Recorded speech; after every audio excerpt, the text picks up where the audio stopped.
She's just filling up the pitcher. Hi, everybody. How y'all doing tonight? Thanks for stopping in. Looks like we got quite a few people in here already, and I appreciate everybody stopping in. Got Jason Whitaker in here, Apache Adventures, Michael Sanford, Lori Carp, Avid Fisherman, Alberta White. Let's see here. Got a lot of people talking. I want to make sure I don't miss anybody. Rolling with Raquel. Hello. Wander Arts and Adventures is in here. Hi, everybody. How y'all doing? See, we already got 14 people in here. This is awesome. So we do have a special guest on tonight. So we have Emily, who is the manager at Aim True Outdoors. And I put the link at the top of the chat. It's also going to be in the description of this video, so you can go in there and check it out. They got some cool stuff. We're gonna have them talk, and her friend Dustin, who's the one that actually owns the company, he may stop on too for a minute. So get to talk to them, see what they're doing, kind of go over what they have, and then we're gonna do a little giveaway at the end, or not at the end, but towards the end of the live, we'll be doing a giveaway. But yeah, just kind of talk about what's. I'm going to talk a little bit here before I bring them in. Let's see here, and Gray Mountain Farms in here. Hi, how you doing? Thanks everybody for stopping in. Really appreciate it.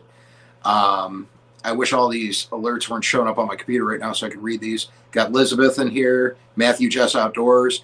So yeah, I'm gonna let Emily do everything with explaining, you know, who she is and what their company does. I'm just going to kind of go over some things. I did get a Christmas card today from Brian over at Wanderer Arts and Adventures.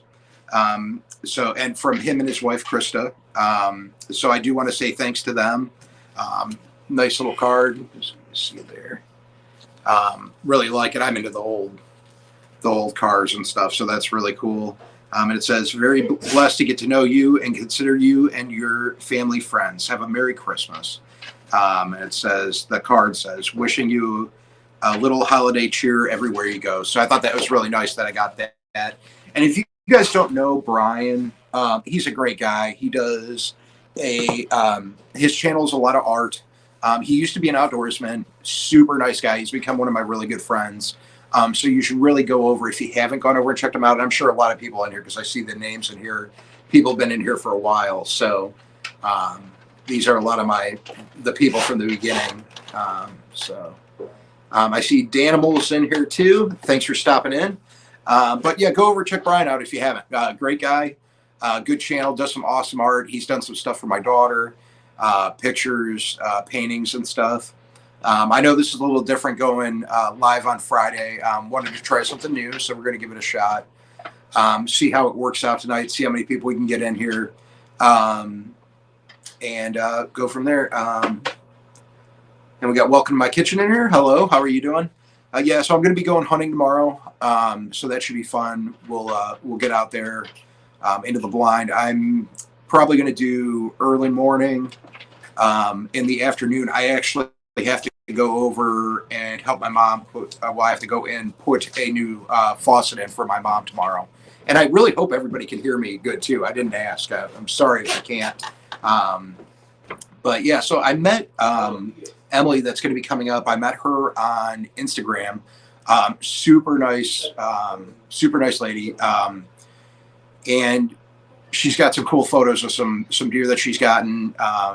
She's newer to bow hunting. But I'm going to let you explain everything to her. I'm going to be bringing her on here in a minute. Just want to get caught up, make sure I didn't miss anything. And I see somebody just posted Brian's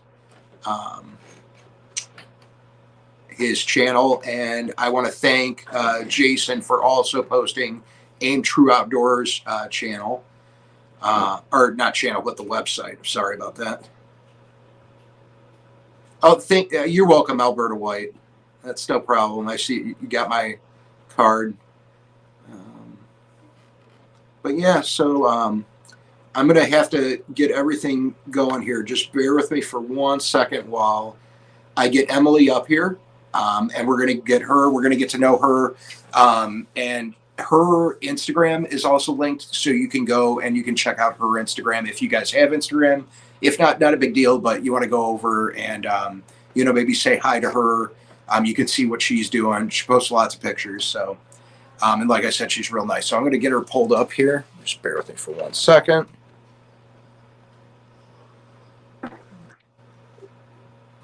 Hi. Hi, how are you doing? Good. How are you? Good, good. I'm just going to adjust something real quick here. So how are you doing tonight? I'm good. So why don't you tell everybody a little bit about yourself, Emily? I mean, they can all see your name on the screen there, but why don't you kind of tell them what you do? And I've learned a lot about you since we started talking, and you got a lot of really cool stuff going on. And that's why I was like, I'd like to have you on just because, like, I've seen what you do and then what you do for your hobbies too. So you can even, if you wanted to, I know we didn't talk about it before, but if you want to, you could talk about your photography a little bit too, if you wanted to. Okay. Well, my name's Emily and I live in Georgia. So I'm about 2 hours north of Atlanta, luckily country. I live on a horse ranch. I have 3 horses and 12 chickens. And I started out, I guess my outdoors experiences would have been all fishing and horse related up until last year. My best friend hunts and shoots archery. And late last year, one day we were hanging out, he had his bow in the back of his truck, and I was like, wow, that thing's super cool. And I thought I was going to be like able to pull it back. And I'm like, I want to try it. And he's like, you're not going to be able to pull it back. I'm like, yeah, I can. So I went to try to pull it back, and it's set at 70 pounds. So yeah, I couldn't pull it back. And I was like, dang, I didn't realize it's so hard to pull a bow. And I had a definite respect for the fact that it's not just something that's easy to do. Now that I have been shooting a bow and now that I have hunted with a bow, I've learned it's more like what you said earlier in one of our conversations. It's more of an art. It's not taking a gun with you and just lining it up and having a scope that's sighted in and just pulling a trigger. You have to think about everything. You have to think about if your arrow is going to deflect off of something. You have to think about the wind and how it's going to affect the way the arrow flies. So there's a lot more that goes into it. And so anytime I see anybody on Instagram, especially someone getting their first deer or somebody really young getting a deer with a bow and arrow, I'm always like, that's amazing, because it's not easy. It's really hard. I've missed 11 out of 12 deer. So it's not easy. Didn't wound anybody, luckily. But yeah, so I got into archery, I guess, late last year. I got my first bow, I guess was a Christmas present to myself. And it was a Diamond by Bowtech. And I still have it. It's teal. It's beautiful, but it's not a very good bow, because as soon as I shot my friend Pat's new breed bow, which is a higher quality bow, just one day I'm over at her house and we find out we have the same draw weight, same draw length. And I'm like, I want to shoot your bow. And so I did in her basement. And ever since I'm like, my bow sucks. So then I picked it up and I got a Matthews. So I love my bows a lot. I didn't plan on having 2, but so at Aim True, we buy bows that are damaged or broken or just in a pawn shop, and we fix them up and we resell them. And we have a bad habit of, if we really like them after we fix them, not selling them. So we have quite a few now because of that. And that's how I ended up with a second one. But yeah, and I'm sure that happens to a lot of people, though. I know I've done it before where I've gone and picked up stuff, garage sailing or whatever. yeah, especially whenever you're testing the bow after you've repaired it, or well, I don't repair bows really. I can wax a string. I don't think it's anything else. I can clean them, but I don't tie D loops on or change strings or fix cam lean. I don't do any of that. I leave that to my friend. But I do the merch and the marketing and invoicing and inventory, that kind of thing. I'm more comfortable with that, not fixing people's weapons. But yeah, you go to shoot it after it's been repaired, and then you're like, oh, shoots so good. And you're like, I mean, so does my bow, but this one's different. It shoots so good in a different way. So anyway, I got pretty lucky though. Both of my came from someone who actually got both of my bows from the same guy, and he had done one of them up for his wife I guess, can I show my bows? Can I do that? Yeah. Okay, I'll get one. Yeah. And I do have somebody over here that says, I shot my first deer with a bow while it was being attacked by 3 feral dogs. Oh my! And I ran in the woods like Rambo and shot it while fighting off wild dogs. Matthew Just Outdoors, that's pretty intense. That's super cool. And that was his first bow kill or his first deer kill? He says he shot his first deer with a bow. Oh, wow. So that was his first deer kill. And we also do have a lot of people in Georgia here too, and some people from Ohio that hope that your college football team beats Michigan. I would love to say that I follow football, but I do not. No, but you got some Georgia people in here. We're talking about Bulldogs, I assume. Good dogs. Yeah, right. It ain't the Falcons. Right. Let's see here. Oh, no, he said not first bow kill, not first deer. Oh, okay. So that was his first. Yeah. That's awesome. Right on. Yeah. So, and what do we have here? Comment, can you ask him like how much different, or if he liked shooting with a bow or hunting with a bow better? Yeah, I mean, you can ask him. It's all right. He'll Matthew Just Outdoors. I'm sorry. No, it's okay. It's all right. Yeah. Do you like hunting with bow better? Like, what do you prefer? And hi, Rachel from Brazos Valley Soaps. How are you doing? So this is Jolene. This is my first big girl bow, and it's Lost Camo, which I'm obsessed with. And I'm shooting gold tip Valkyries with tack veins and a really long white arrow wrap. And this is the bow that I shot my first deer with a couple of weeks ago. And I'm using a single pin sight. Okay. I have bee stinger stabilizers and a Tacticam. That's awesome. There's your tour. That's pretty neat. Her name's Jolene, and she's awesome. Yeah, that's a nice bow. It's a little heavy since adding the back stabilizer and the Tacticam, but it's so quiet. So it's set to 60 pounds. And then what's pretty crazy, the other day I was hunting, and this is the other bow. This is my Creed. Like I said, they're both Matthews, same exact sight. I do have a quiver for this one too. And then just different. It looks a little bit more manly because there's no pink. But anyway, it's a shooting bow, and this is a solo cam bow, which is okay. And actually the other day we went to the range and I shot both my bows, and I actually shot this bow with a brand new string. That's why we were there. I didn't even show you the string, but the string looks like fire. It's awesome. Oh, that's cool. Orange and red, orange and black, which I love because a lot of my friends call me Mockingjay. So I think it's kind of cool because she was the girl on fire. Yeah. Anyway, so we were hunting one day and I shot at a deer and I missed, unfortunately. I'm not sure if he jumped my arrow, but I missed. And it was so quiet that he just kind of looked and was like, huh, and just went about his business. The other 2 deer with him did not even notice. They didn't see me. They didn't hear my bow. They just saw an arrow and they're like, what was that? And just did not even run away. So that's how quiet it is, I guess. And I also have a pretty good, there was still more foliage on the trees that day, but I have a pretty good hiding spot in that tree stand in particular.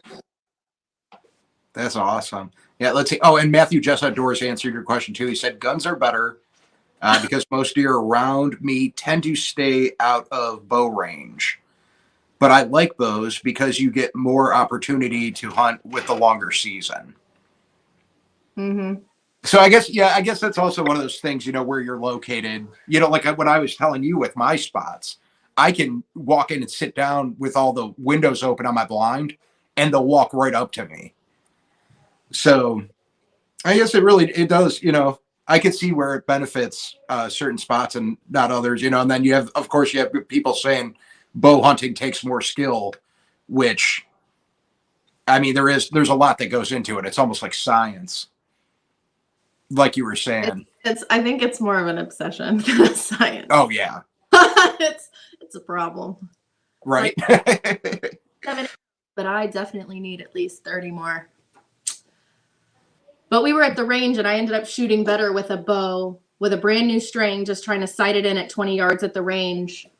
I think I was thinking about hunting with it one day, but I was shooting better with the bow that I have shot so much less than my other bow. It was very weird, but I don't know. I was also really in my head because I don't shoot in front of people a lot. And there were two, I don't know if they were professional, but there were two competitive archers that shoot tournaments in there.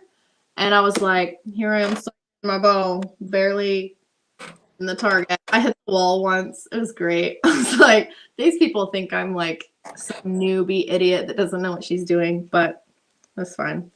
It's all right. You can't worry about that stuff. But yeah, so now with the then let's talk a little bit about what the company does with like what you guys can provide for people, and if somebody, and then we can kind of go in like how they can contact you guys, stuff like that. Okay. Well, like I said, my friend that I hunt with, Dustin, he owns Aim True Outdoors and started it.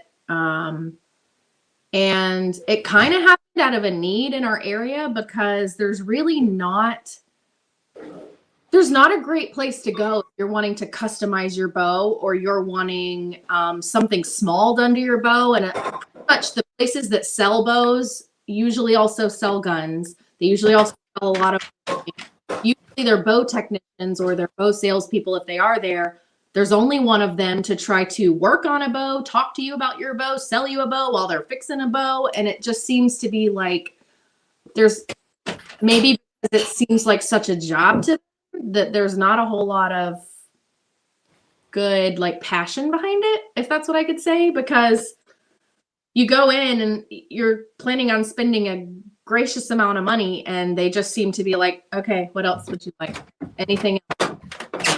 And they're not nice. It just seems like maybe it's a staffing issue or because it's become that to them. Or maybe the day I went to the one store, it wasn't someone who's passionate about bow hunting that was helping us.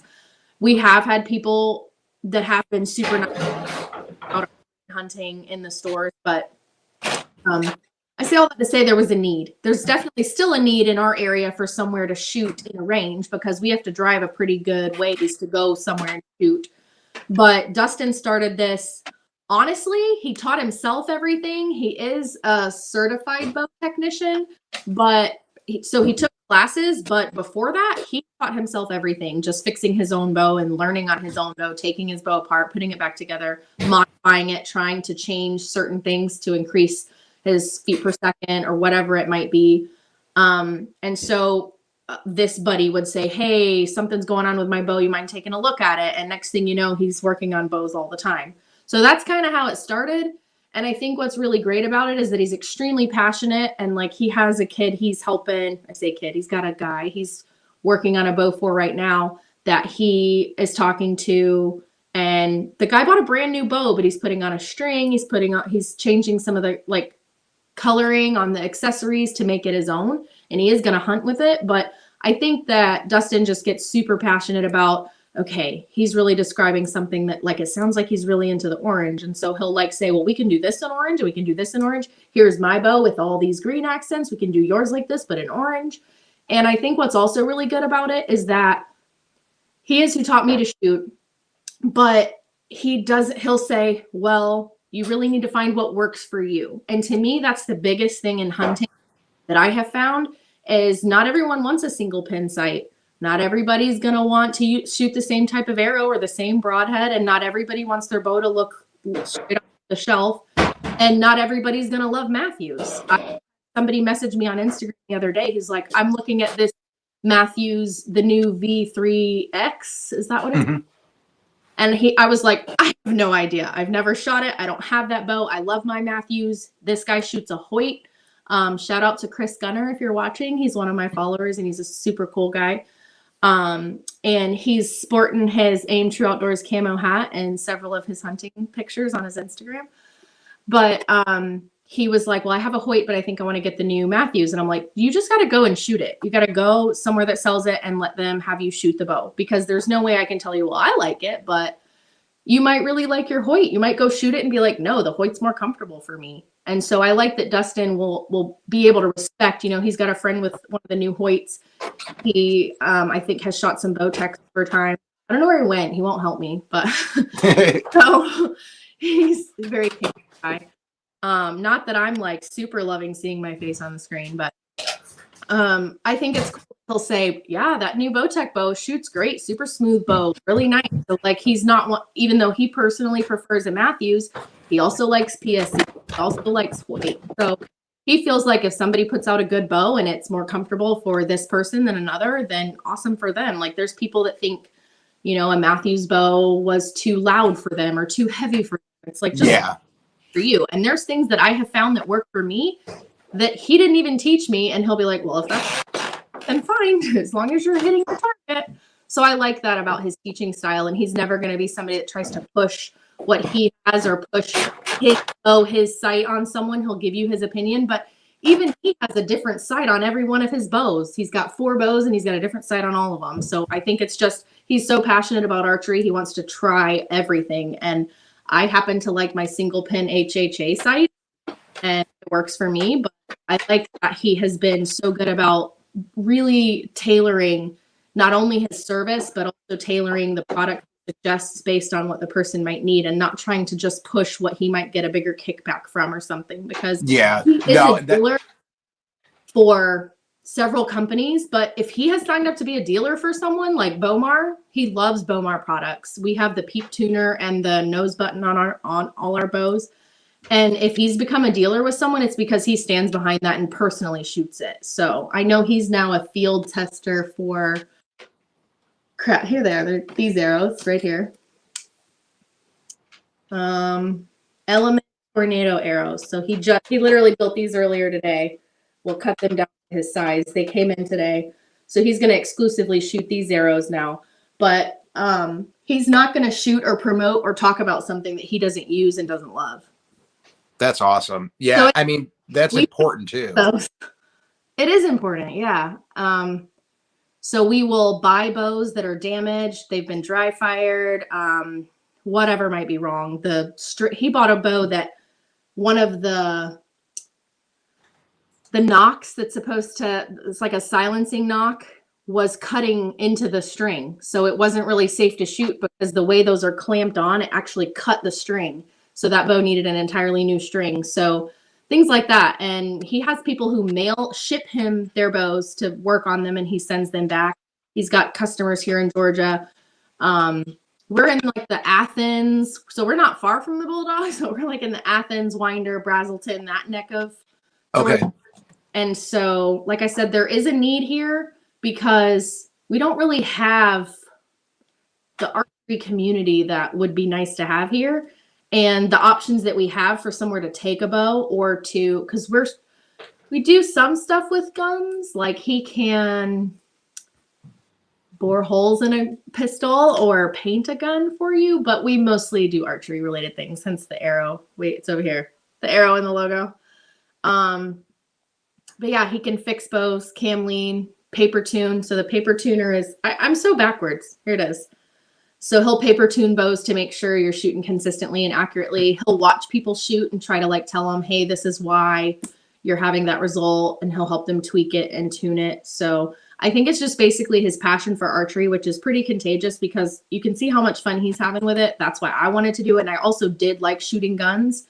And I was like, I like that with archery, you could do it in your own yard and you don't have to keep buying bullets and it's quiet. So that's actually, I didn't originally intend on hunting. I originally just got into archery for therapy because it was like after a hard day, you go out and sling some arrows and it just felt cathartic. So for me, that's why I originally got into it. But then it just evolved into hunting and now I'm like addicted, especially after I've killed my one deer and like have experienced that, which it was fun. It's fun every time you see a deer in a stand, even if you don't end up shooting at it. But to have gotten my first deer, just like the excitement of that. And like, I remember processing the deer, which we process all our own deer too. And when I was doing that, I was like really excited to feed my family with something that I watched, I killed, I cleaned, I drug through the woods. and then made pot roast with it. And we had the backstrap on a smoker with ham in it. I mean, it was just so good. And I'm obsessed now. And so now every time we go out, I understand you're not going to kill a deer every time you go out to hunt, but we've been seeing a lot of activity here lately. So I plan to hunt tomorrow night and all day Sunday. So fingers crossed, because our season does end in one of our hunting spots mid-January and the other one end of January. So we're like kind of closing in. And if I hadn't missed 11 deer, I'd have more, but I'm hoping to at least get one more before the end of the season. There you go. Yeah, I'm hoping to finally get on my first one either tomorrow or Sunday. With the Browns not playing this weekend, I'm a Cleveland Browns fan, so I always try to make it to watch the game. So I usually have to pick my time, but now I can pretty much hunt all day, both days. So I'm going to take advantage of that. Hopefully, I get something. My Instagram followers followed me over and are watching. Would you comment so that we can see? I'm up to 700 followers on my Instagram, which is super impressive because I pretty much just made it to, not to be all like it's super impressive, but I only made it to chronicle my hunting journey, like my journey to get my first deer and like my archery journey. And to have so many people being interested in following that is really flattering, because I'm always like, I don't even really know what I'm doing. I don't know why anybody's following me. Yeah, it's everybody that's in here, everybody's constantly growing, so anything 700 is impressive, because it's your own personal growth. Everybody grows a different way. It's like, even with mine, like I'm super happy because I'm going to be hitting 1,000 soon, which isn't huge. Awesome. No, that's still really awesome. Yeah. But I mean, even at 700, where you start and how long you've been doing it for, that's impressive. And people are interested, and that's why they follow or watch what you do, And then Lance asked if you have ever rabbit hunted with your bow. I have not rabbit hunted with my bow. I've rabbit hunted with a 22. Okay. It is rabbit season right now, but I haven't done anything to prepare for or Yeah. I have rabbits on my own property, but naturally it's rabbit season, and now all of a sudden I'm not seeing any rabbits. So, well, that's the way it always is. I saw a turkey who I named Henry after my rifle, and I'm out there taking care of my chickens, and I see 2 turkeys run by. They were big and they were black, and I'm like, "Were those turkeys?" And my mom's like, "Those were turkeys." And my mom was visiting that day because her horse actually lives at my house, and then. Okay. Another day, I was out behind my barn and I see a turkey, and he had his tail out and everything. I took a picture. I sent it to my friend. I'm like, I have turkeys. We went turkey hunting. He called for turkeys. Of course, it's like the turkeys know it's turkey season. So I have not rabbit hunted, but I'm a little like, I have hit a squirrel with my bow. So I think I could probably score a rabbit. I got a squirrel one time with my crossbow, and this squirrel was picking me off. I'm like, I'm so done with you. Yeah, it was like the end of the day, and I took it. I was just like, I'm not going to get a deer today, and I have small game. I use small game. Yeah, so I screwed those on, and I got them, and then I ate them in the woods. Raw? But and that's what I wish I would have done it. I wasn't. It was before I was doing the YouTube thing, so like. I just did it, but I don't know. I made a little fire and like cooked them over the fire. And oh, okay. I was about to say, did you eat him raw? No. I would eat squirrel, no problem. Dustin killed a squirrel during squirrel season, whenever that was. So, and he ate it, but I didn't eat any of it. But I would eat squirrel. I got one. And if I could have found the squirrel I shot the other day, I would have taken it home and eaten it. But I was up like 29 feet, highest I've ever been in a stand. And I like had to like psych myself up because all he did was screw the real tree steps into a tree. And I'm like, okay, here we go.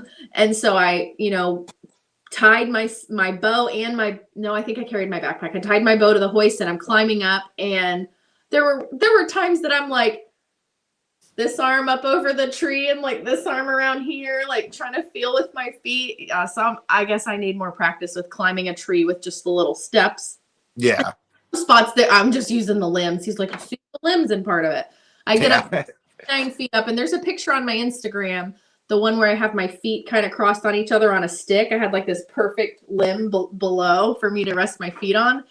And this squirrel was right down, and he just was on the side of the tree. Like, here's the tree, here's the squirrel, making this awful noise. And it over and over and over and over, like that horrible noise that we've all heard. The chirping noise. Oh, it's awful. And I'm like, Yeah. shut up. So I'm like, all right, well, if he is still on that tree in that spot that I know I could hit in the time it takes me to switch from a broadhead to this pest control tip or what tip it's called, then I'm going to shoot him. And I'm like, I shoot him and the arrow gets stuck in him and he's like running off with this long arrow and he's just a little squirrel. The arrow falls out of him. I can see it because I have a lighted nock, and I was like, well, I'll go find him later. I'm not going to ruin my, like, I stayed in the stand to make sure I wasn't going to be able to get a deer. And then later that night I went down and I looked with a flashlight as best as I could, and I couldn't find him. There's so many leaves and brush, and obviously the arrow wasn't still in him. But when I picked up my arrow and looked at my field tip, I had like meat on it. I'm like, well, I definitely hit him. I mean, I'm sure he's dead somewhere. There was blood, squirrel meat on the end of my arrow, and I just like brushed it off on a tree. I have a question though for everybody else that hunts, is because one of my friends who's a hunter said this is not a thing. If you can see right here where I'm pointing, there's 3 arrows, and all 3 of those arrows still have the blood on them from the deer we killed with them. And we don't use them anymore after we've killed a deer with them. We literally leave the blood on them and we just put them up there. Is that not a thing? Does everybody clean their arrows off and clean their broadheads and just keep reusing them? Like, I think it's probably a personal thing. is it? I mean, because my friend was like, that's so gross. You have a bloody arrow? It's like, doesn't bother me. I don't know. I mean, some of us smear blood on our face after too. So I get it's all personal.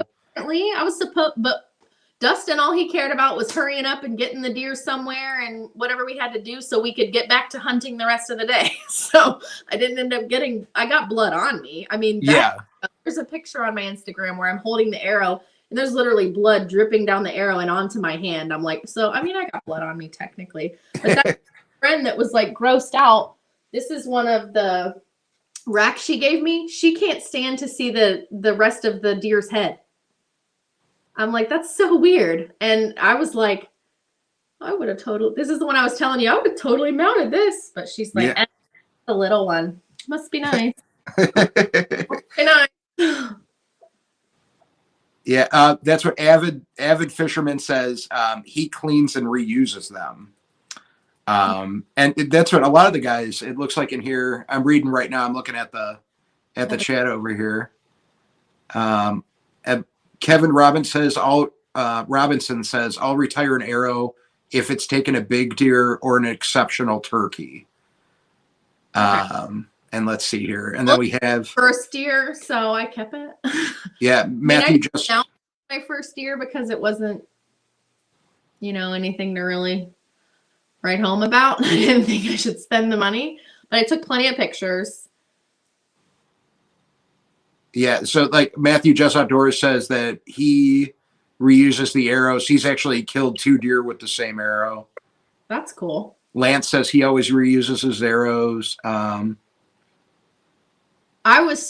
was one of the things that blew me away, I guess, as a new hunter and a new archery hunter, is how big of a hole those broadheads can make. It's insane. And my arrow was still in my deer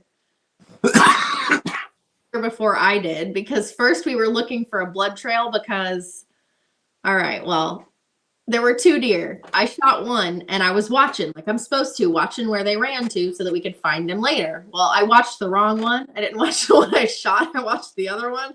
So when he came later and he's like, where'd the deer go? I'm like, this way. We go that way. No blood trail anywhere. We end up finding a blood trail but ended up finding the deer before we found the rest of the blood trail. Well, he did. And I thought we were still looking at the ground looking for blood trail. And then he goes, are you looking around? You know, we're looking for the deer now, not the blood trail. And I go, oh, okay. And so then I turn back around and then I spot it. But the deer was laying there. Was it Fletch side? The Fletch was up or the broadhead? Yes. So the Fletches were sticking out of the deer. I mean, there's a massive hole, and I see my arrow Fletch side out, just sticking up out of the deer, which I've watched a lot of hunting shows during the off season, preparing for my first hunting season. I watched a lot of Critical Mass, Tiffany and Lee Lakowski, and whatever other shows Dustin suggested. And it was, I don't know if I ever saw anybody find their deer with the arrow still in it. Most of them like went and found their arrow and then like followed the blood trail from there. So I thought that was kind of cool for my first one to have my arrow in the deer. And I mean, Still that in the deer. hole was massive. And I was like, and here's the other crazy part. Dustin, who's been hunting for 30 years, was even like, how did you hit that deer? I'm 20 feet in the air, I think. Will you just come sit down? I don't know all the answers. Was I 15 feet in the stand or 20? 18. So I'm 18 feet up in the one-person ladder stand. And the entry wound for the deer is on the underside. You can look on my Instagram and see the exit wound where the broadhead's sticking out from is up high and the entry wound is down low. But I shot him from 18 feet up, so it doesn't make sense. But I killed him, so that's all that matters. Yeah, I mean, there's, you know, who knows? There's always weird stuff that happens, you know. I don't recall him jumping, but I was like, well, maybe he took the arrow out, turned it around, and stuck it in the other way to confuse us. Yeah, yeah. I mean, the one that I missed earlier in the season, I thought for sure I hit him, and my scope was messed up. That's why I didn't. But I've seen some arrows do some pretty wild things. I guess I haven't been hunting with a bow long enough to have seen the crazy. Did you watch did you video recorded it, right? No. My Tacticam was on his bow. Oh, okay. I was going to say, because that's what I didn't realize, that when I shot that he did jump when I did. And I didn't even realize that he jumped. I just thought this guy did. And I just was like, because again, first year I'd missed, as bad as this sounds, it's probably good that I did shoot at deer 11 other times, so that this time, I was like, oh, I've got to do this. I was starting to feel like, man, I've put a lot of time and a lot of money into this, and I'm just ready to get a deer. You could see from my Instagram, I would post and be like, missed again. The other thing is, I'm really bad about getting in my head, and I would like, okay, I see a deer. All right. I got my release, check. And I would like go through a mental checklist and before I would shoot my bow. And Dustin was like, just shoot your bow. Quit thinking and just shoot your bow. And that was the morning he gave me that pep talk. That's when I got the deer. I was just like, okay, and I was almost in a mindset of whatever. If I miss, then it's just number 12 that I missed. And so when I just decided that I was like, whatever, blasé about it, I finally killed a deer. And he didn't even believe me because I'd missed so many deer. I'm like, oh, I smoked him. He's like, okay. I'm like, no, I didn't. Like, okay. And then as we're walking, trying to find a blood trail, he's like, are you sure? I'm like, yes, I finally heard the sound of the rage broadhead hitting that deer, and that sound that I'd been described before and that I'd, heard as best as you can on a TV show.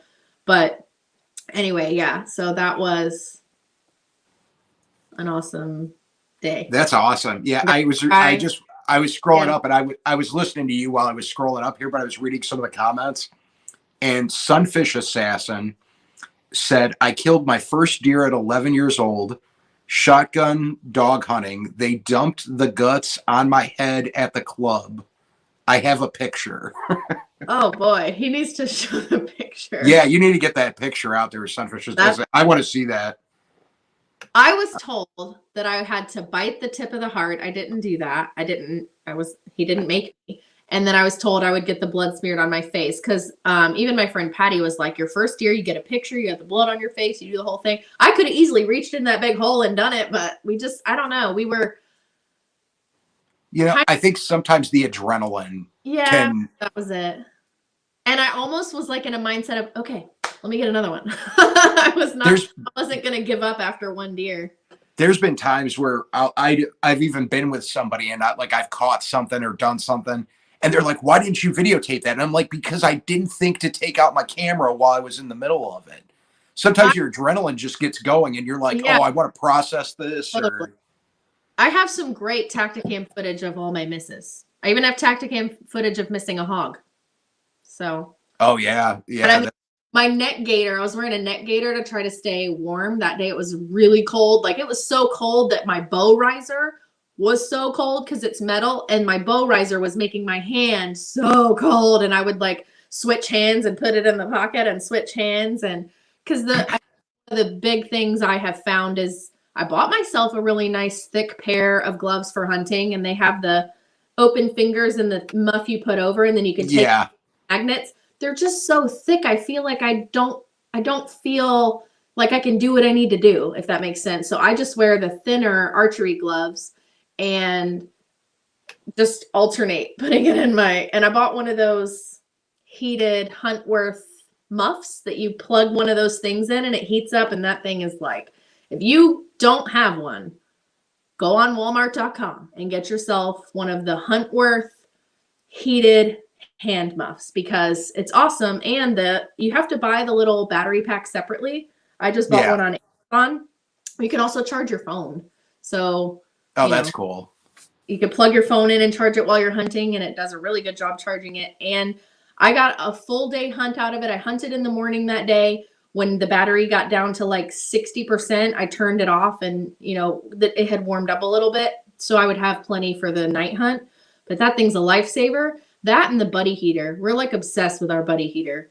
Like it's safe to use in a tent or anywhere. And we've gone back and we have like a van we use for hunting because we have no seats in the back and we just put climber stand, a crate with all our other stuff. And then when we go to eat lunch in between a hunt, we'll go sit in the van. And like, I literally fell asleep in the van with the buddy heater on, like bundled up with my jacket and took a nap. But that buddy heater is awesome. Yeah. I've looked at them. I just never sprung for it. Like $74 at Walmart. That's where we got. I know. I've been looking. So we've even cooked hot dogs on it. Oh, really? Yeah. Was it okay? Did it work all right? Good. I mean, I'll post that to my Instagram. I definitely took a picture of it, but it has a grate on the front of it. And I stuck the hot dog in like one grate and then, it was bent and then stuck the bottom in another grate and then just rotated it.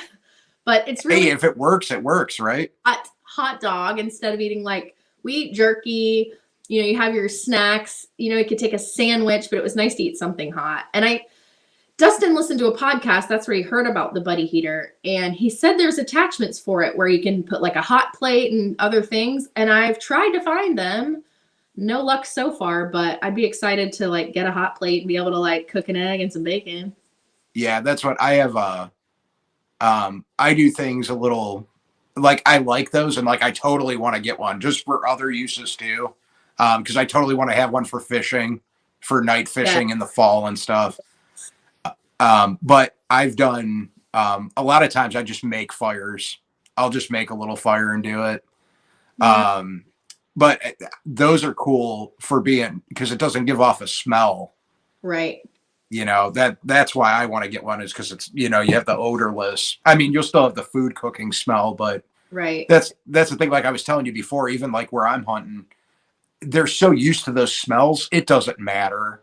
Yeah. They don't know if it's the neighbor down the street cooking outside or, Mm-hmm. Well, and it's indoor safe. Most heaters are not. It's a radiant heat from are they propane? Propane tanks. Little propane tanks, yeah. And it heats quick, but don't put it in your truck in the morning. Cold morning the other day, he put it in his passenger seat, turned it on high, and he melted his center console. Oh no. So it's indoor safe, but don't have it on your passenger seat pointed at your center console and you. Yeah, it's right. Oh man. Not that safe. He said it defrosted his window really fast though. Oh, I'm sure. Yeah, that's what the one guy that I hunt with, his son always uses it.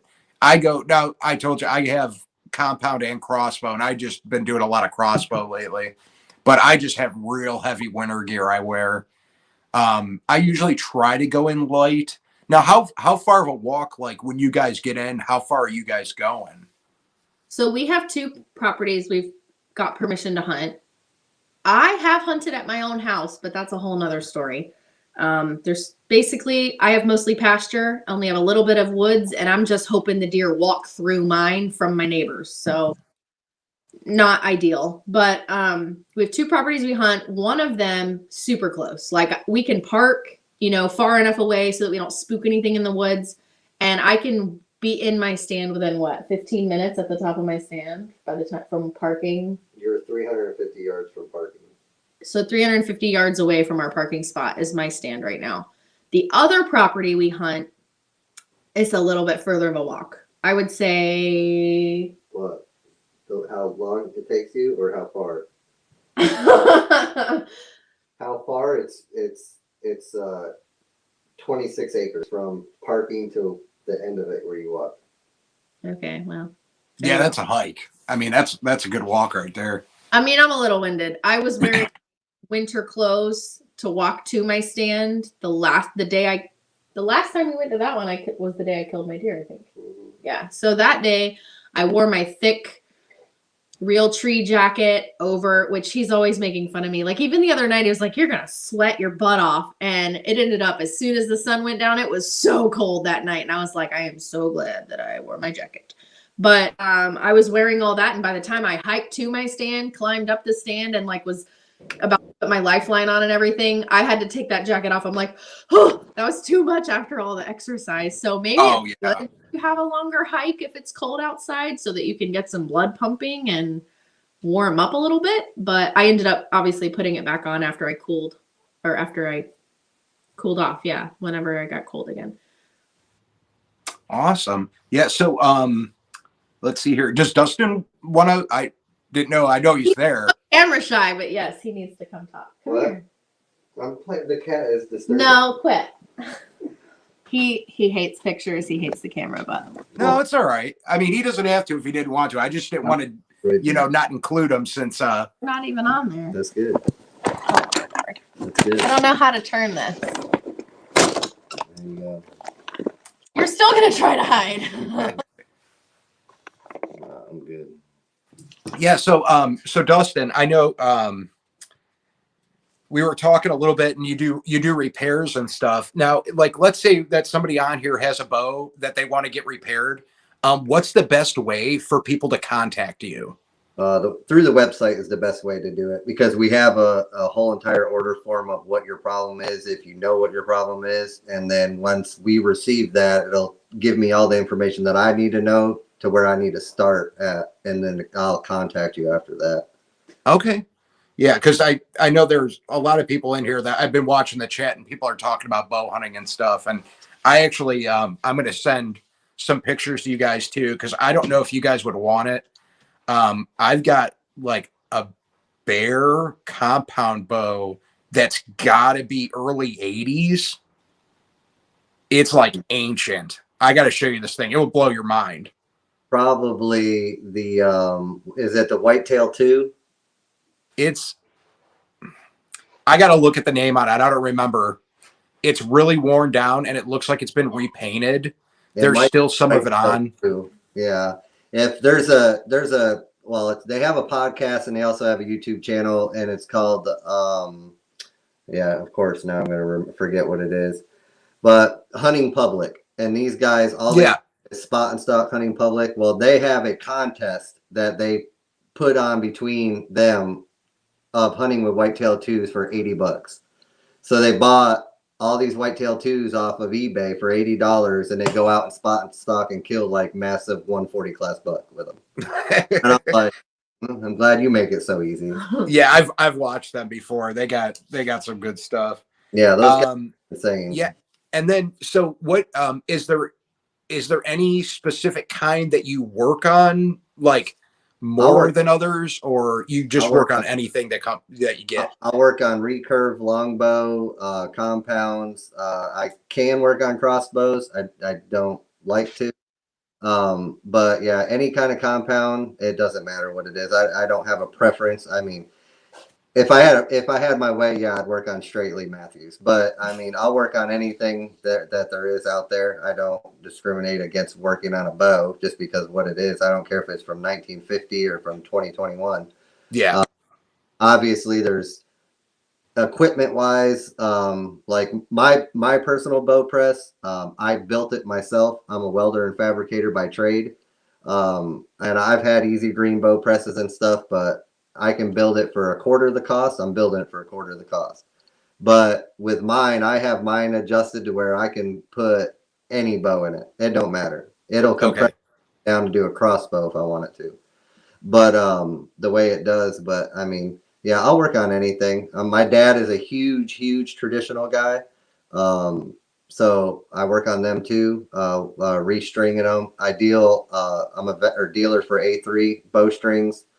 And those Brent over there, the owner, he is one of the most amazing people I've ever dealt with. Fast customer service on there. He has a pro shop as well. He's in Washington. But I deal with side hill bowstrings as well. But it's like I'll deal with anyone that gives me good customer service. Once I guess, give me a bad taste in my mouth, I'll go elsewhere. So right. They're the two guys there I deal with. Like she said earlier, Bomar, I'm a dealer for them. Now Element Arrows, I'm a pro staff shooter for those guys. What else is there? There's Bomar, A3, Side Hill. I mean, they're just a couple of I mean, I stand by the quality, like she said. If I don't believe in it, I'm not going to promote it. I don't make no money off of this stuff. So it's like I shoot everything that I sell. That's awesome. Like this guy. Well, that's what she was saying, that you stand behind, what you're doing, and that's great. People like that. I do. I give people a hard time. Like I have a friend at work. He shot Matthews when I first started talking to him, and he just went and bought the new Hoyt, and I bust his chops all the time about it. He didn't get rid of the Matthews, I call him a trader all the time. He did sell his one Matthews. He has adrenaline, an older adrenaline that his father gave him or whatever, so he won't get rid of that. I have adrenaline as well, but he's now shooting Hoyt, and yesterday he's like, can you see if you can sell my Hoyt for me? Not a problem, I'll sell it for you.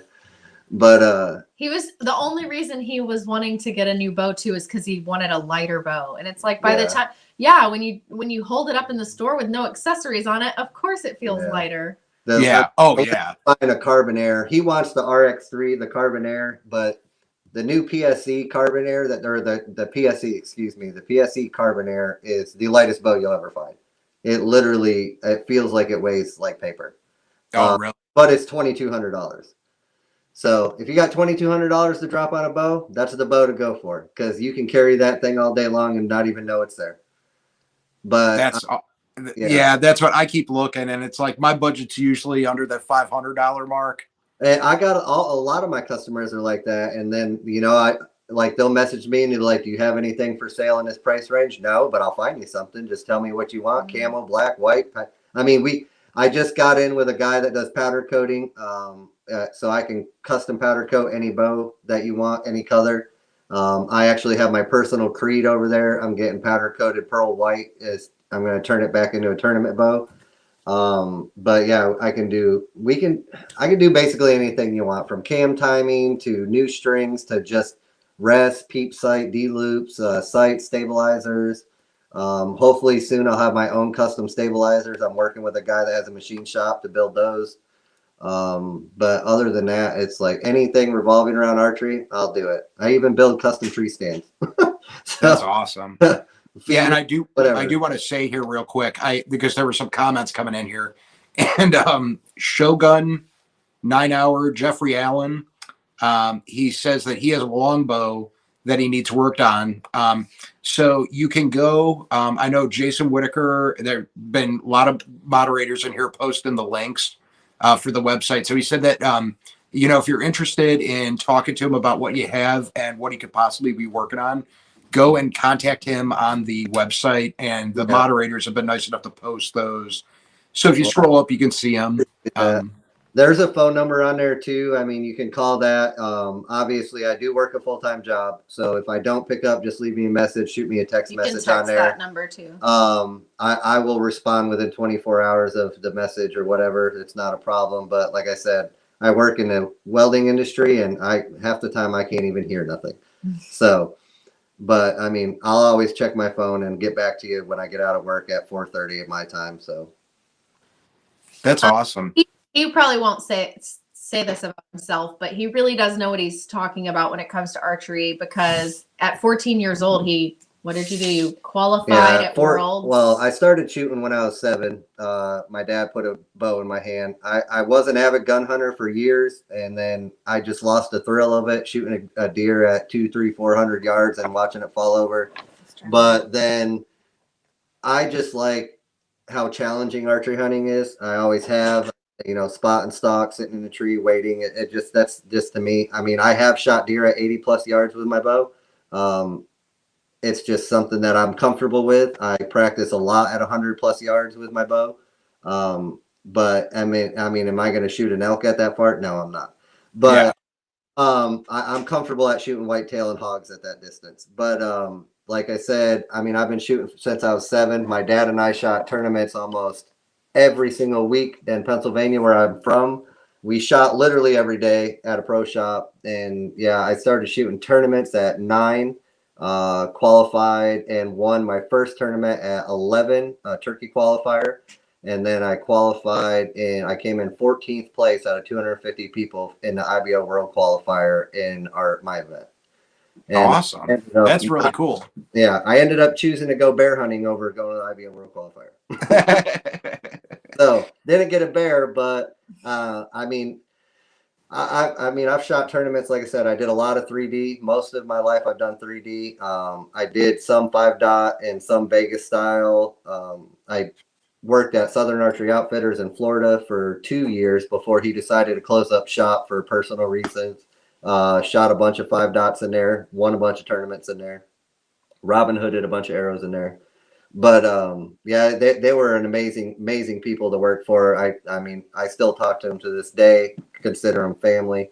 But I mean, I've always been in the field, and it's always been a passion of mine. Just like I've been a mechanic for over 20 some years, built custom trucks and stuff like that. And I just kind of got burnt out from it and got back into doing the archery is more and more every day. But that's awesome. Yeah, that's just neat. It's fun when people are using what their talents and their passions and get to do that. That's one of my favorite things about doing these. Like I kind of explained before, I like having people on so they can talk about what they do. And it's neat because, like you said, you got a regular gig that you do and you do this too. But a lot of us are doing that. I mean, a lot of the people on here, we're all in kind of similar situations, but it's neat when somebody's doing something different than what you're doing.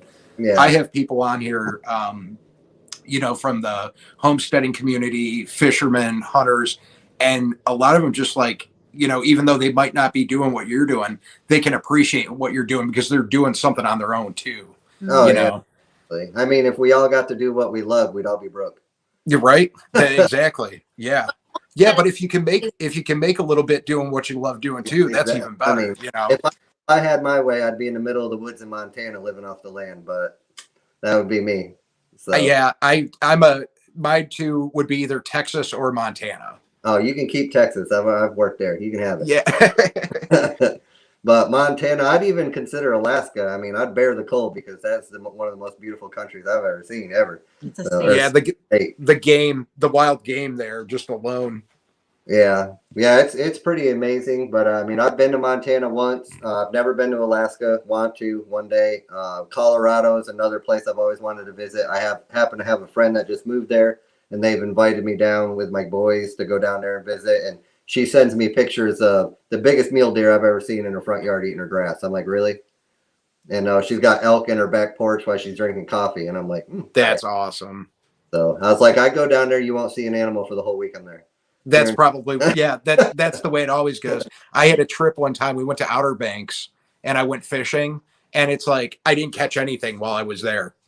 No, I don't catch it. You ever not want to catch something fishing? Just bring me.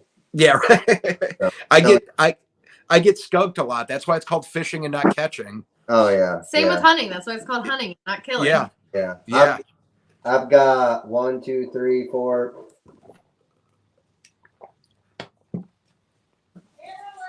I've got 5 fishing poles on the wall right now, and yeah, I don't even. They got dust on them. So Yeah, we she just had to step out real quick. One of her kids was asking for oh no, that's fine. Hey, family always comes first. That's a big Yeah. thing with me. So her. that's what my kids are upstairs right now. Everybody's being quiet because it's like everything in my house. I live in an older house, and it's like if you walk on the floor, you hear everything. It echoes through. Yeah, I prefer the older houses. I lived in the last house I lived in was built in 1916, and it's like, yeah, you hear all the creaks and the cracks, and these newer this just aren't. This built. one was 1943. Oh, nice. Yeah. Yeah. So, but the one we were in before this was 1907. Oh, sweet. That was the one that we were in. But so you're from Pennsylvania, huh? Yeah, born and raised in Pennsylvania. I was technically, well, at the time when my mother was pregnant with me, my dad and them were in Florida. They were living in Florida, came back to Pennsylvania where my parents are from to visit my grandmother. My mom went into labor. So, Oh, okay. So we did, after I was born, we moved back to Sonoma, Sassa, Florida for like 2 years. And my dad's like, I'm done with this heat. And he's like, we're going back home. So he's moving to Georgia next year, him and my stepmother and my sister and my brother-in-law. So Okay. they're going to be back. But yeah, they're still up in PA. He's hunting like crazy. I just bought him a new PSE brute force last year. And then for Christmas this year, I just had him new strings made for his longbow and traditional arrows bought for him. But yeah, he does everything. He does tomahawk competitions, knife throwing competitions, longbow, recurve, cross. He does it all. Like he just, if it's involving the woods, he'll do it. Now, Like, what part of Pennsylvania? well, I was born and raised in Nicholson, Pennsylvania, which no one ever knows of. I mean, which is surprising because it's very well known for its bridge. The Nicholson Bridge is one of the biggest man-made bridges with 0 casualties. And it's very photogenic. They even cut out a section by the road. It's just 4 pictures only. But yeah, the population when I grew up there was like right around, I think, 800 people. Everyone knew everyone, and you had no privacy. But it's closer to, I mean, a lot of people know of Scranton, Wilkes-Barre, Clark Summit. It's 3 hours from Philly. It's 3 hours from there. It's 30 minutes from upstate New York. I lived up in upstate New York for about 7 years as well. But yeah, it's that's home. That's where the big deer, small rats are. So yeah, my wife, and I wish I could remember, my wife's mom grew up, and I can't remember she lived in Mather, Pennsylvania, which was like a mining. yeah, I think I don't know exactly where it is, but I've heard of it before. But yeah, I've never been there. Pennsylvania. Yeah, we went there once, and that was wild. I was go out on the back porch of her grandma's porch, and there'd just be deer just coming right up. But that was another one. It was one way in, one way out. Oh yeah, that's like it's like what, and there were no stoplights. There was like one bar. Yeah. My dad is basically retired. He lit where they live right now. He manages the park there that they live in. Him and our cousin, they're same age. They're both 61. But the property that it lives on, where all the houses are, it's close to like 400-acre community there, but probably a good 100 to 150 acres on the back is just straight woods. So they hunt it. And yeah, they've got monster deer. He missed his trophy buck. He's got a big, probably 110, 115 class 8-point that to him would be the biggest buck he's ever shot. He's already missed him twice. He missed him once with a crossbow, wasn't paying attention that his window was not down as far as he thought, shot straight through the window with his crossbow. Well, put 2 big holes in his nice new ground blind. no. And then he had the second time he got the shot at it again was with the crossbow, and the deer actually jumped his arrow. So Oh, he's wow. never thought a deer would jump a crossbow. It jumped the crossbow. But he shot straight underneath its belly. It jumped up in the air, and he thought he hit. He's like, well, it jumped up like I hit it, and no, he found the arrow. No blood, not a drop on it. That's what I missed one recently, and it jumped up like this. So when I shot, it jumped it, and it went right in front, missed by 5 inches. It still would have been a decent shot. I mean, it would have been more of a gut shot, but Yeah. Well, it's like I told her after she missed so many deer. She's like, well, how many deer have you missed in your life? And, at that time, I guess I jinxed myself. I said, well, fortunately, I've only missed 2 with a bow. I haven't missed a deer in a while because, I'm pretty conservative about my shots. yeah. If I'm not 100% confident I can make that shot, I'm not going to take it. Then again, I've never seen a buck big enough where I'm willing to do that. But I had a monster doe come out on me last week, 2 weeks ago, 17-yard shot. Her 2 yearlings spotted me, and they were directly underneath my stand. I'm about 20 feet up, and in a strap-on stand. And I was just sitting there, and then I got a chance to draw back on her, and I literally watched her duck my arrow in slow motion. It felt like. I've never, ever experienced that. I even aimed a little bit low, considering how close she was. She may hear my bow, and she still ducked it. But I was using my chill at the time, and that's the slowest and lightest poundage bow I own. It's a 60-pound bow, but it does shoot a lot slower than my other ones. All my other bows are 70. But I made a goal this year to shoot a deer with every bow I own, and I did it. That's awesome. But That's cool. Escaped again. Well, welcome back. I go outside. It's my neighbor who's been knocking on the door. I see police car in her driveway. I'm like, oh no, what happened? Unrelated.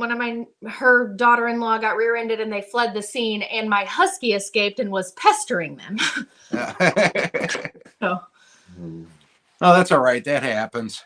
Dog's got to get out. He was just trying to see what was going on. Walker tried to force Dustin to have to do all this by himself for a little while. No, we're fine. We're talking smack about you. What? Now Dustin's very good on camera. You should be You should be on a lot more because you're well spoken, man. I do actually have a lot of people that keep trying to get me to do a YouTube channel, and I'm like, even my kids, my 13-year-old, he is too smart for his own good. Let's just put it that way. But now he's 14. But he just got accepted he's now varsity wrestling at 14 years old.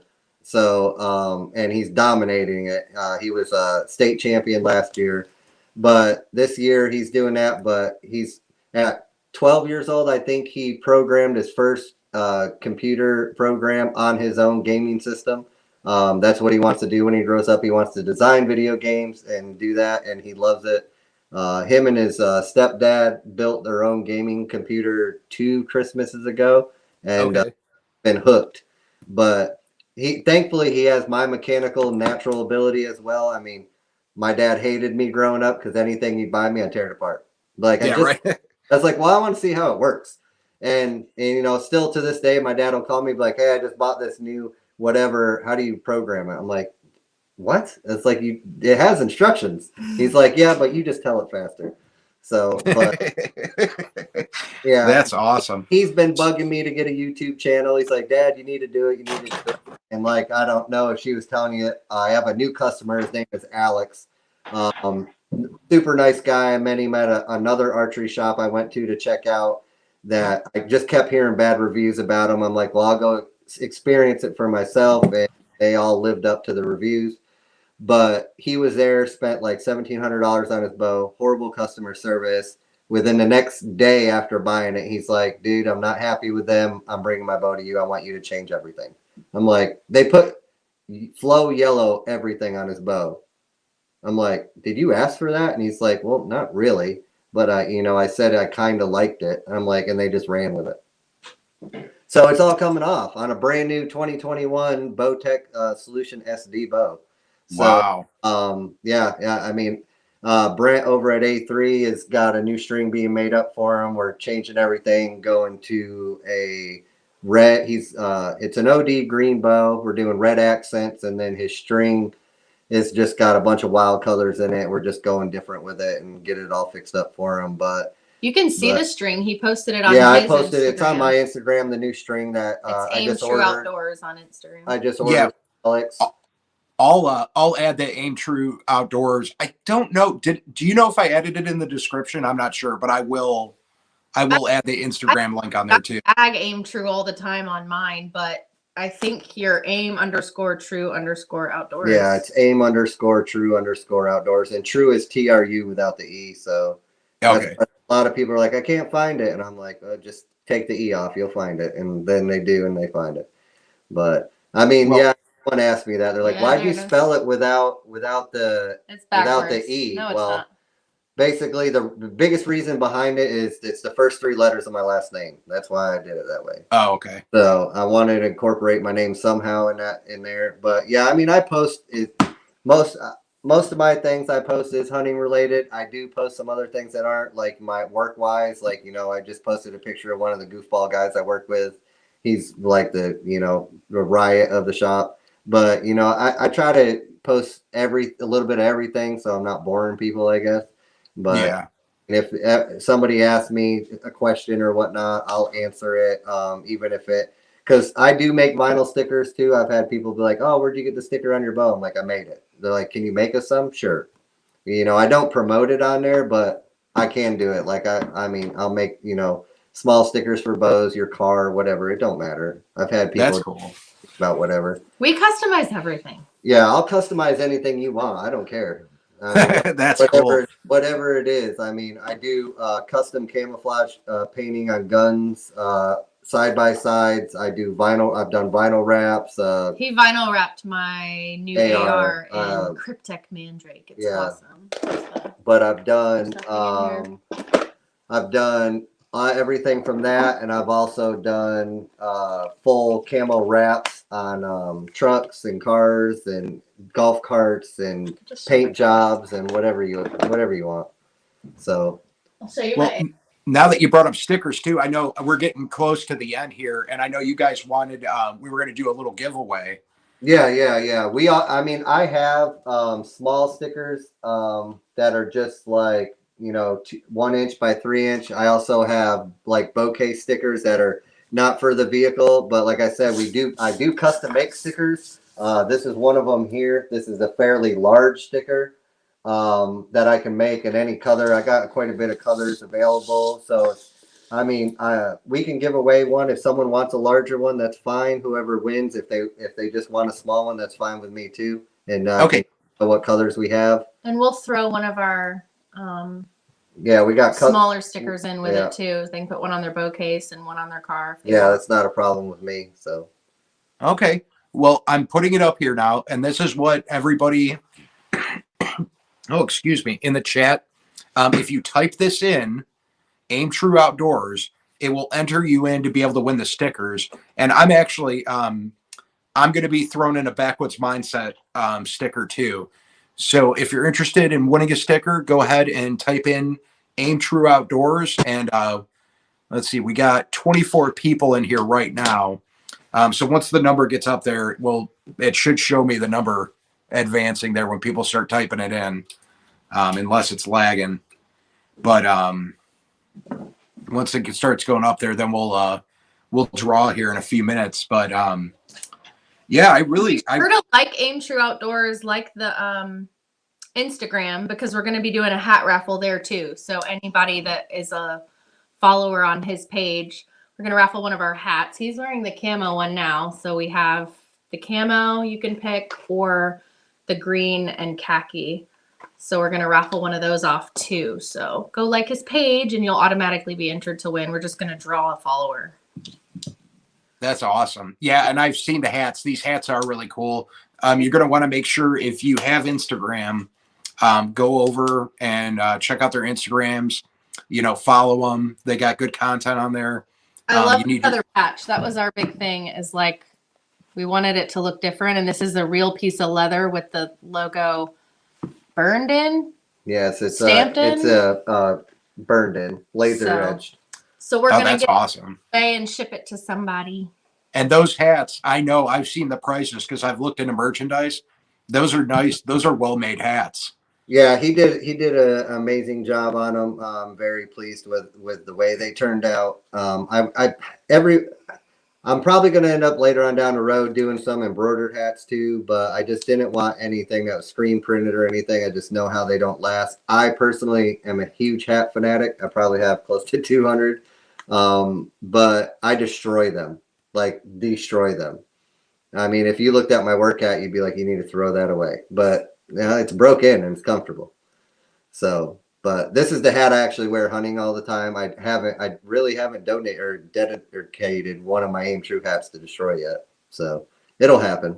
We did originally have 4 colors of hats, but the 2 hats that sold the fastest, which was this camo one, which is the actual multicam. It's an official multicam product. And then the khaki and green, when we placed our second order, we ordered those 2 colors because they were the ones that everybody bought first. Yeah, they sold out fast. The green, So well, the fast. khaki one the front khaki one sold out pretty quick too. Yeah. But anyway, we're going to raffle one of those. And then from this live stream, we're going to raffle a large vinyl decal. And we'll give you some small, like a bow case one and then a smaller one too. There you go. And anybody that might have just come in, I know that there's 21 in here. And that's the thing that I always have to remind myself. When there's 21 in, sometimes it's people watching on their TVs, so they aren't able to enter into the thing. But we have 10 in here right now. So last chance, if you guys want to win some stickers, type in AIM, what's on the screen right there. Just copy that exactly and put it in the chat, and then it will enter you in. I'm going to give it another, let's see here. Why don't we take one more minute, and then we're gonna draw here and see who wins. Is there any more questions on there that we haven't answered, or? I'm sure there's tons. Let's see.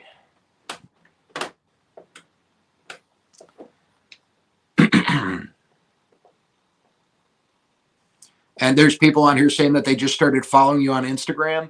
That's Rocky Mountain Life Prospecting. He's a super nice guy. He's got a lot of good things going on too. They do animal rescue, and follow you back. he does gold prospecting and stuff. That's pretty cool. Oh, that's Heck yeah. awesome. Hey, if anyone wants to donate a hunt in like Colorado or Montana, just let me know.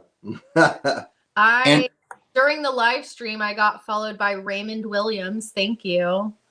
Yeah, he's been a long time coming into my lives. He's a great guy. Thank you. And let's see. Yeah, there's lots of people. There was somebody that asked if you can make magnets.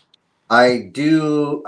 As in, are they asking about the door magnets for like a business? Because I do like truck door magnets. Yes, yeah. I do make them as well. I think I have 2 in stock that I've had for probably a year now. They're in my filing cabinet, but I can order them and I can do them. Yes. You can message him through the Aim True website and be like, "Hey, I'm interested in a truck door decal," and he'll get back to you. Yeah, I mean, all they got to do is, like I said, if it isn't bow related, that's fine too. Just send me a text, and like whoever wins this sticker, if they want a certain color, I can tell them what colors I have, and obviously everyone's going to want a different size. I'll make up to a 24-inch in width sticker for anyone in any size, or if they just want a small one, I can make one of them too. Awesome. Well, I think time's up here. I'm going to go. Well, we just had one come in. I'm going to give everybody another 30 seconds. I'm watching my timer right now, just in case, because I saw a couple more just came in. So I just want to make sure that I give everybody a good opportunity, but I think that's what we're going to do here. You guys have 15 seconds. Well, before we end, I just wanted to say thank you so much for having us on. And oh yeah, no, I appreciate you guys coming on. I mean, it was a lot of fun getting to know you guys better too. I know we've been chatting back and forth a little bit on Instagram and whatnot, but it's always nice to do a video chat and get to know. And I'm glad it looks like there's going to be quite a few people that are going to be coming over and checking you guys out based on the comments I'm reading there. And if you So know us from this live stream, like drop a comment on one of our pictures and say, you know, we found you from the Backwoods Mindset live stream. That would be awesome. yeah, go over and do that. Let them know that I sent you over. And I'm hoping, I've talked about this before. I do want to do, I like to do follow-ups, so I will be having you guys on again. I've never done follow-ups. This is even a new thing for me. You're, I don't know, maybe like the 6th or 7th person that I've had on, but I want to do follow-ups down a couple months down the road, see what you have going on, see if there's anything new going on. Hopefully I've killed here by then. Yeah. Well, all right. So it's been time now. Nobody else has typed it in, so I'm going to go ahead and draw for the winner here. And I'm sorry if it takes a minute. Sometimes it's, there we go.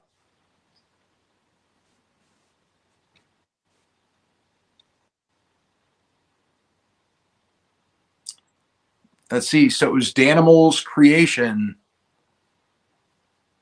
Oh, nice. Awesome. Congratulations. All right. So what we're going to do, Danimal, is reach out to me, shoot me an email, or I guess they could email you guys too. Yeah, whichever they want. He can message me on Instagram, or that'd be probably the easiest way for him.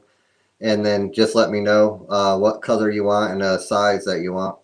Danimal, are you in here right now? If you are, can you put a comment up there? Here, I'm going to close out the screen too. Unless your name's Danimal.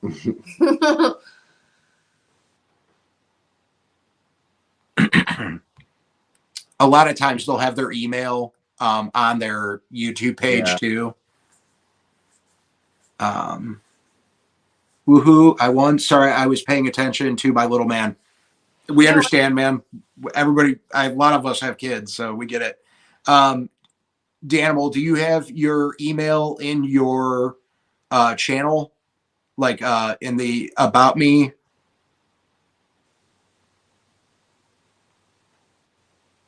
That might just be easiest. That way I can, you guys could email him directly and go that way. Or I'll have to get it too, because I'm going to be sending him a Backwoods Mindset sticker. So cool. So either way, we can get it. I'll figure out how to get a hold of him. I see Danimal in a lot of lives. He's in a lot of the fishing stuff that I'm into. So cool. I see him all the time, and he knows how to get a hold of me too. So, but no, I appreciate you guys being on. This is actually one of my longer lives that I've done. We're almost going on an hour and 30 minutes. So entertaining. it was fun. We had 23 people in here.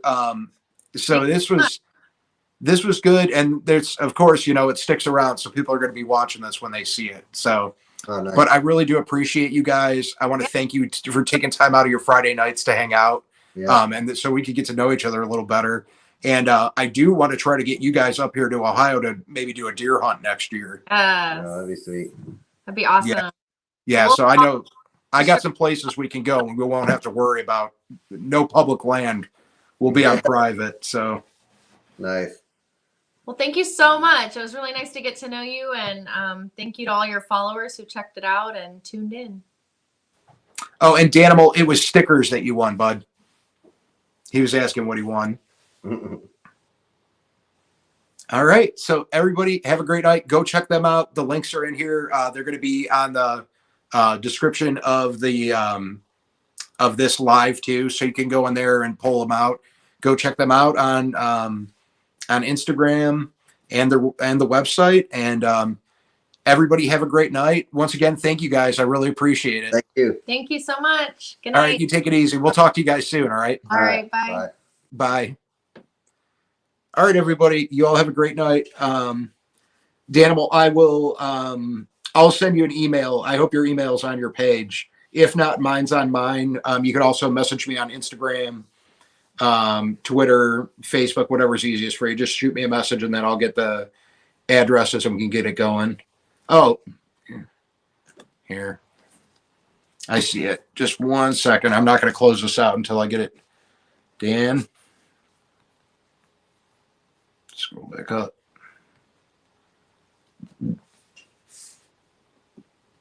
D. Stramsky at Gmail. All right, bud. I'll shoot you an email and get your information, and then we'll get that stuff sent out to you. So I really do appreciate everybody being in here tonight. Thank you so much, and we'll see you all on the next one. Take care, everybody.